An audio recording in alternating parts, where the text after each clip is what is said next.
What's up guys, welcome to A Reseller's Life. My name is Chris, thank you so much for joining me. In today's episode, I want to talk about the price of reseller freedom.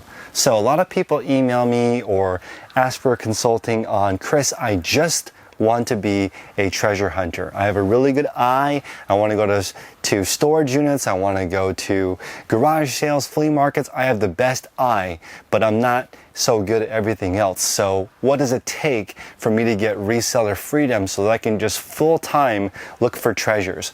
So I think I figured it out. Let me know in the comment section below if you agree with my analysis or not, but I'm trying to figure out what is the price of reseller freedom to the point where you could just shop for a living, right? So what this would look like when it's all finished is you go shopping, you come over to Chris's processing center, you drop off your item, I give you a coupon that you can redeem later for cash after it sells. I take the item, describe it, photograph it, list it, cross-list it, store it. When it sells, I ship it out. When the customer has a problem, I answer the customer service. When returns come back, I reopen the package, inspect it, relist it for you, and you just get a check in the mail. So all you do is buy something, drop it off here, and you're done. You just get a check. What does that actually take? Okay, this is my analysis on that.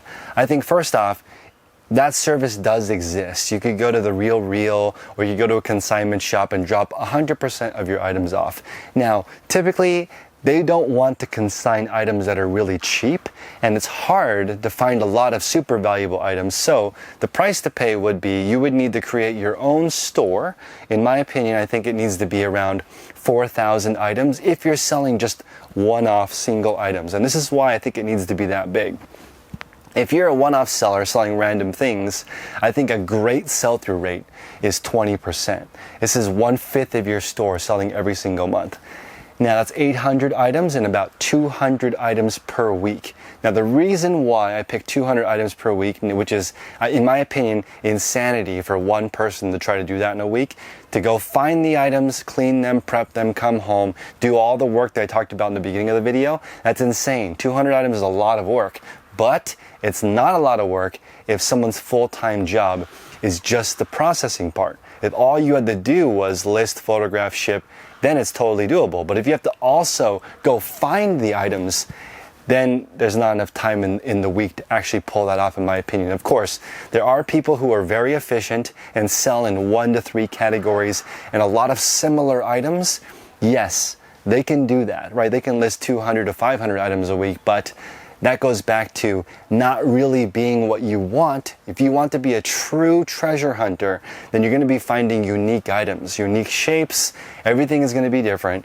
An example would be like Craigslist Hunter. You never know what's going to go into his store every single month, right? So that's cool. So the price to pay is you need to make a store that's big enough that items will sell. And here's the magic bean. This is what takes you to that next level of reseller paradise, which is you need to be able to afford a full-time helper.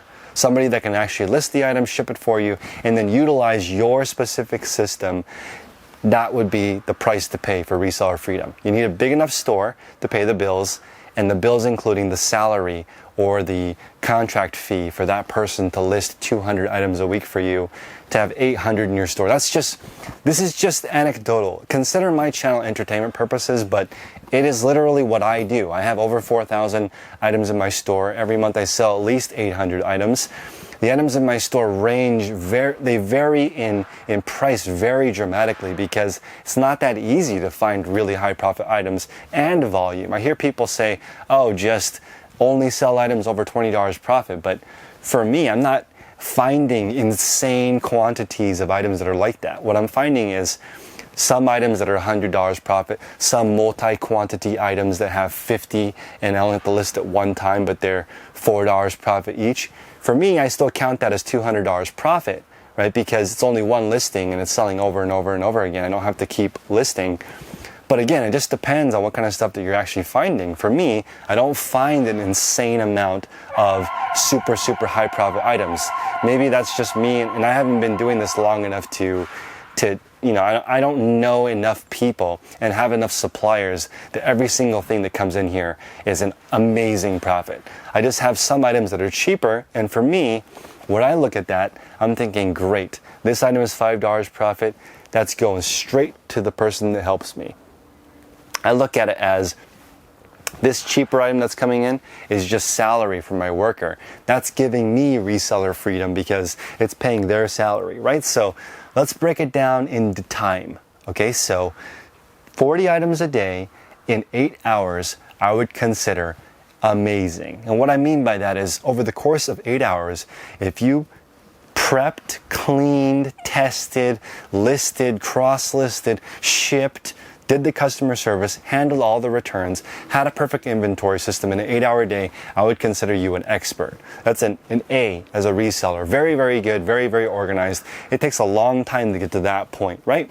So let's just assume that's 8 hours, 5 times a week. That's 40 hours of time, right? This is your energy and your livelihood. That's not shopping, okay? So the price to pay is 40 hours a week of somebody else's time. That's how you would achieve freedom, or reseller nirvana, or reseller enlightenment. Okay, that would happen if you're a one-off seller. Now, of course, there are people that aim for brand new items or replenishable items. And again, I don't want to knock people. There's a lot of hobby sellers that get butthurt and think that I'm knocking on them when I talk about brand new items. I'm not. I love you just as much as people who sell a million of one item or a million one items. It doesn't matter to me. I love every single kind of reseller in every single shape, size, and color. It's all the same to me. I'm just trying to give you an idea of what it looks like. If you want to be a treasure hunter full time, that's what you do. You wake up, your eyes are bright, you go out there to an estate sale, and you just can do whatever you want because you know you don't have to list it. The price of that is building a store that's big enough and hiring a person to help you. Probably 2 people, in my opinion, because it's more stable that way. If you have only one person and they're sick, then your listings aren't going up and you still have all the overhead. One more thought. In the last video, people were kind of unsure about my weekly bills. My weekly bills for my wife and myself are only $465. The reason why they're so low is because one, we've learned that we can cook 99% of our meals at home, and most of the stuff we do is not that expensive. She works from home and we share one Prius that's paid for. I just learned to do all the maintenance for the car, and it's really mind-blowing. I met some financially fire people who retired in their early 30s or late 20s, and I didn't know that existed. Even in California, people are retiring after 10 or 15 years of work, and there's 2 things that cause that. One, an insane savings rate, right? When I heard you save 70 to 90% of your income, I thought that was a joke until I actually saw somebody do it. You guys saw, I hung out with Beat the Bush. I don't know exactly how old he is, but he's not very old, and he's completely financially independent, but he's never really spent over, I think, 25 grand in a year, ever, living in California. His expenses are hyper low, and he earned 150K or more a year. So imagine that.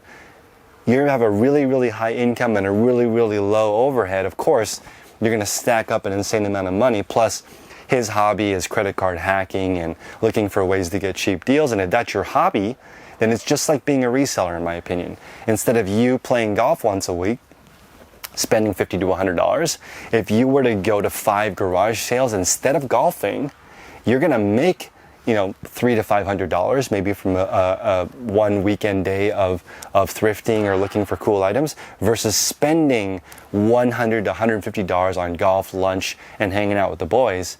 So it's very interesting looking at your different hobbies, right? Some people's hobbies earn them money, like reselling, and some people's hobbies are collecting expensive cars, and they're spending $1 million a month on that. I've seen the whole range. That's why I think it's cool to live in the Bay Area, and I think it's worth it to live in an area that's more expensive because there's more action. There's more things that you can see. You can see people earning an insane amount of money, and you can see people earning that are homeless. It's crazy. One last thought. You guys know I'm super inspired by Derek Sivers, very, very cool programmer, entrepreneur. And I was looking at his bills, and I think that my $2,000 a month between my wife and I'm actually pretty comfortable with it. I don't feel like we're really sacrificing that much.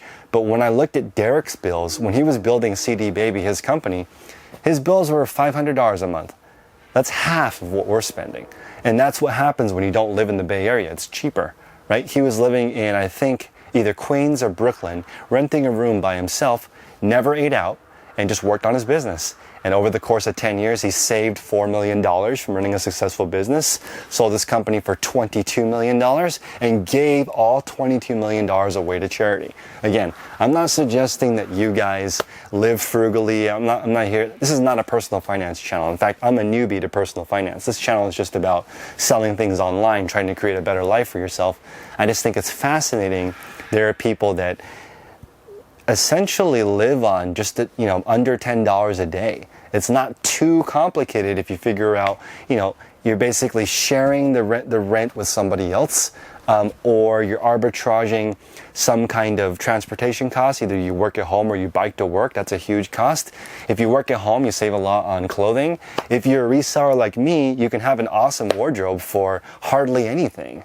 I think that I have probably 40 pieces of clothing that cost me under $1,000, right? So very interesting looking at how you can arbitrage incredible items and incredible finds from just being a treasure hunter. So guys, hopefully this is insightful. Hopefully it doesn't make you sad. Some people get saddened by this type of information. I'm not sure how to avoid that, but it looks like just some people don't like thinking about outsourcing work. Please help me understand this. Let me know in the comment section below why people are so hurt by that. They want to do it all by themselves or it doesn't count.